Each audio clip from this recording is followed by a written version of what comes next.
Welcome into the film room where we're going to try to make sense of the Wild Wild West. Here's a preview. No one can make sense of it, and it starts with this clip right here. My goodness, 4th and 11. Never exhale in the game of football. Never exhale, because you don't know what the next moment will bring. So what you have right here is, it's a 4th and 11 situation, okay? Who is that? Because it's not Altmaier. Well, it's John Paddock, the backup. Coming cold off the bench for nearly 60 minutes. We're about 58 minutes and 35 seconds he's been sitting on the bench of game time. All right, John, we need you, brother. We need you, brother. This is 4th and 11, game on the line. And here's the interesting thing about this, too. You should always be aware of the key player. And who's the key player in this situation? You see that number one? Number one? That's Isaiah Williams. Why do I say this? Well, on the day he had 13 catches for 121 yards and 2 touchdowns. We'll get to the second one in a second. So you always have to be aware of, it's called situational awareness. The key players are going to get the football in the key situations. So what Minnesota's doing, and I'll show you this here, right before you missed it, you see a guy, they're sitting right on the sticks at 4th and 11. And then they got safeties back, as you can see, coming to fly down in here. There's a little box.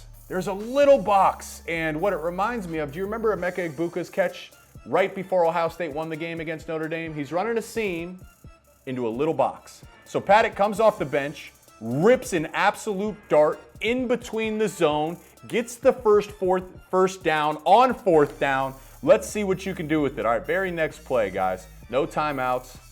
We hit Pat Bryant, 1st and 10. Pat Bryant breaks a tackle. He gets going. Just look at a good job here. On the first play, you saw Paddock. Look at the pocket feel. So Jaw Joyner goes up and under. Paddock, he's going to leak right. Great job, just feeling that out. And then watch the rip. Nice tight spiral right in the numbers.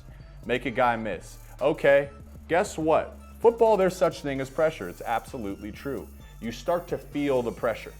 All of a sudden, Minnesota had they were in command of this game. All the pressure was on Illinois. A backup comes in, hits 2 completions, one of them on 4th down. Now the pressure is on Minnesota. Remember, no timeouts left. What did I tell you earlier in the day? Isaiah Williams. We have to know where the best players are always. When your best player's in the slot, you're trying to get him in a key matchup here. So let's watch the way this plays out. I'm going to show you something. What we had happen is we're running kind of like a curl, kind of like a hitch. You can't see him, but Newman is sitting right here. And he's supposed to have that deep part of the field. But he got caught flat-footed because of this route underneath. So what you see is Paddock recognizes this. Newman should already be back here. Higher than the highest, as we say. Higher than the highest. So Isaiah Williams is just in a track race over top. That is an absolute dime. An absolute dime. Isaiah Williams on the post.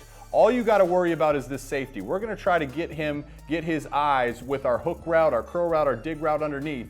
And then Paddock, you just rip it there. Rip it on the dart. Touchdown. So he's 3 for 3 on the drive for 85 yards and a touchdown. Isaiah Williams responsible for 2 of those catches. Look at that. As he knows he's going to take a shot.